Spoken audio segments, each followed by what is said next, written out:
কিন্তু স্ট্রোক করে নাকডাউন এসে মারা হবে। আমাদের 5 তারিখের পরে যে ধরনের নেতাকর্মীরা বাড়তেছে, এগুলো ভালো লক্ষণ আছে, খারাপ লক্ষণ আছে। কারণ এতদিন ওরা যে কোনো দল থেকে সুবিধা নিচ্ছে, এখন ওইটা বন্ধ হয়েছে, আবার এখানে চলে আসছে। এগুলা থেকে আমাদের নেতাকর্মীরা ইউনিট গ্রাম পর্যায়ে, ইউনিয়ন পর্যায়ে বা ওয়ার্ড পর্যায়ে আমরা চিহ্নিত করে রাখতে হবে তারা কতটুকু সুবিধা নিছিল। যদি এটা মাপের যোগ্য হয় চিন্তা ভাবনা করবেন, আর যদি মাপের যোগ্য না হয় তাদেরকে সাইড করে রাখবেন। কারণ যেখানে আমাদের দল নির্দেশ দিয়েছে, নেতা নির্দেশ দিয়েছে যে আওয়ামী লীগের কোনো লোকজন বিএনপিতে ইন করতে পারবে না, আমাদের নিতে পারবে না আমাদের আচার অনুষ্ঠানে এবং কোনো দলীয় কর্মকাণ্ডে তাদেরকে আমরা নিতে পারবো না। অতএব নেতার কথাই আমাদের শিরোধার্য। আমার নিজের লাভের জন্য, আসনের ব্যক্তিগত লাভের জন্য একজন আওয়ামী লীগের লোক আইনে বসায় রাখি, সেটা হবে না। আপনাদের বেলাও আমি রিকোয়েস্ট করব, আমরা যুব দল মানে সংগ্রামী দল, আপনাদেরকে হাত জোর করে রিকোয়েস্ট করব যে আপনারা কোনো দিন এই কাজটা করবেন না। আমার নেতা যদি নির্দেশ দেয় যে তুমি এটা করো, কোনো কারণে আমরা ওইটা করতে বাধ্য এবং করব।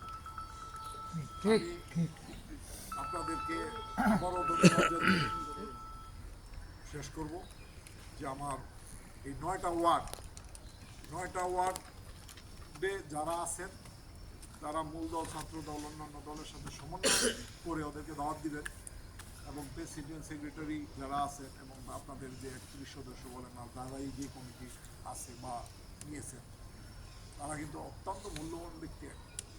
এই প্রোগ্রামটা করলে আপনারা বুঝতে পারবেন যে কতটা মূল্যবান।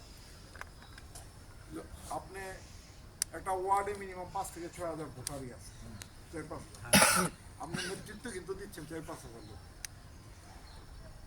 4-5 হাজার লোকের নেতৃত্ব দিচ্ছেন না। আপনি ওয়ার্ডের প্রেসিডেন্ট, আপনার ওয়ার্ডের সেক্রেটারি, আপনার ওয়ার্ডের প্রধান সম্পাদক, আপনার দপ্তর সম্পাদক, আপনি কিন্তু একটা কিছু দেখবেন যে দোকানে পাশে মুরব্বীরা যখন বসে থাকে, আপনি যখন নেতৃত্ব দিবেন আপনাকে ডাকবেন, কি খবর,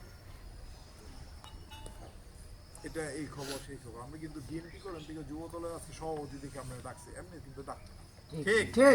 আপনাকে মূল্যায়নের চেয়ে বেশি আপনার পোস্টটাকে মূল্যায়ন করতে, এটা আপনাদের কঠিনভাবে খেয়াল করতে হবে যে এই চেয়ারটা আপনার জন্য নির্ধারিত। আমি একটা ওয়ার্ডে গেলাম, আপনার ওয়ার্ডের একটা সভাপতি, আপনার চেয়ারটা কিন্তু আমি বসতে পারবো না, আমি থানা সেক্রেটারি হইলাম। আপনার চেয়ারটাও কিন্তু অনেক মূল্যায়ন। তাই আপনি যেহেতু ওয়ার্ডের প্রেসিডেন্ট, আপনি যেহেতু ওয়ার্ডের সেক্রেটারি, সম্পাদক, যেই পোস্টেই আছেন, সদস্য আছেন, আপনার জন্য নির্ধারিত একটা সম্মান ইজ্জত এই দল দিয়েছে। এটা কিন্তু ব্যক্তি আশরাফ দেয় নাই, আলম দেয় নাই বা শাহিন মুসা দেয়। দল আপনাদেরকে, আপনারা দীর্ঘদিন কাজ করছেন, পরিশ্রম করছে, এই জন্য দিয়েছে। এই চেয়ারটাকে সম্মান করতে হবে।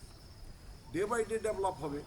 আজকে ওয়ার্ড প্রেসিডেন্ট আছেন, যেমন আওয়ামী লীগের এক নেতার কথাই বলি, সেটা রাষ্ট্রপতি ছিল কিশোর। সে কিন্তু একটা অ্যাডভোকেট ছিল, সাইকেল চালায় সে পড়ে যায়। তার প্রথম জীবনের রাজনীতি কিন্তু সে ছিল ইউনিয়ন চেয়ারম্যান থেকে সে সংসদ সদস্য হয়েছে, সংসদ সদস্য পরে মন্ত্রী হয়েছে, এমপি পরে রাষ্ট্রপতি হয়েছে। তা আপনি ওয়ার্ড থেকে একদিন এমপি হইতে পারবেন না, ওয়ার্ড প্রেসিডেন্ট থেকে, এটা কিন্তু বাবার কিছু। কাজ করতে থাকে, কাজ করলে দল আপনাকে মূল্যায়ন করবে এবং সমাজের ভালো কাজ করলে যখন দেখবে যে সমাজ আপনাকে দিয়ে উপকৃত হচ্ছে, তখন সমাজই আপনাকে আগায় দিবে, ঠিক না? আর যদি সমাজ আপনার দেখেন যে আপনার দ্বারা ক্ষতি হচ্ছে, তখন কিন্তু সমাজ অ্যাকসেপ্ট করবে। যেমন এই প্রধানমন্ত্রীর অবস্থা দেখেন, জোর করে কিন্তু কেউই পারে না, সব বাহিনী ওনার সাপোর্টে ছিল, সব বাহিনী, মানে এর চেয়ে সন্ত্রাসী কায়াম আমার মনে পৃথিবীতে নজির, এর চেয়ে বেশি আর কেউ মানে ইয়া করতে পারে নাই, পারছে। কিন্তু দেখেন 2 ঘন্টা আগে উনি থাকবে, কি পরিণাম হয়েছে ওনার।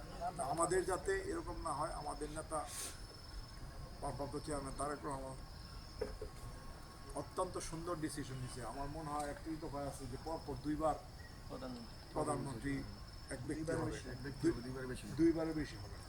তার মানে ওনার যদি ইয়ার প্রতি মায়েই থাকতো, ক্ষমতার প্রতি লোভ লালসাই থাকতো, তাহলে তো উনি বলতো না। উনি বলতো যে না, আমি তারেক রহমান যদি চিন্তা করে সারা জীবন থাকবো, এই ব্যবস্থাই কিন্তু হয়ে যেত। কিন্তু উনি কিন্তু চাচ্ছে এই দেশ এবং আমাদের পরবর্তী প্রজন্ম, আমাদের সন্তানাদিদের জন্য একটা সুন্দর একটা দেশ নাকি এই দেশে ওনার এই সিদ্ধান্তের সাথে আমরা একমত পোষণ করে আজ থেকে শপথ করব এবং উনি যেই নির্দেশ দিবে, আমাদের থানা প্রেসিডেন্ট সেক্রেটারি যে নির্দেশ দেবে, আমার ইউনিয়ন প্রেসিডেন্ট সেক্রেটারি যে নির্দেশ দিবে, ধারাবাহিকতাভাবে আমরা মেনেই এই কাজ করব ইনশাআল্লাহ। এই বলে আমি আমার বক্তব্য শেষ করলাম। আসসালামু আলাইকুম। বাংলাদেশ জিন্দাবাদ, বাংলাদেশ জাতীয়